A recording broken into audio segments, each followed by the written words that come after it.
Jonathan with Colorado Medical Solutions, and what's your name? Robert Johnston. All right, Robert. And how'd you hear about us?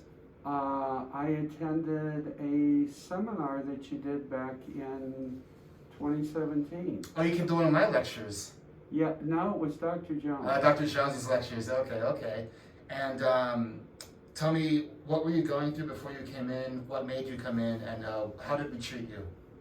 Okay, well, I was having neck pain, back pain, pain in my feet, and also some knee pain, particularly going up and down steps.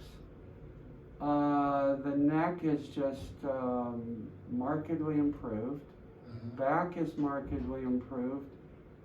Just had my last injection on my left knee. Had the right knee done last week. It's much better.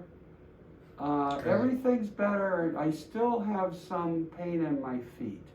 Did not work as well for the feet, but the neck, the back, and the knees much better. Right, yeah, neuropathy is nerve pain, so it Right. can take a little bit longer to see resolution. Would you recommend our company to other people? Oh, absolutely. All right, and do you have anything else to add? Yeah, I think the staff is great here. Everybody's great. Jody's great. Mercedes, Crystal, Heather, everybody's been great. You've been great. Had to throw it in there, right? Yeah, definitely. Yeah. All right, well, thank you for your time. All righty, thank you.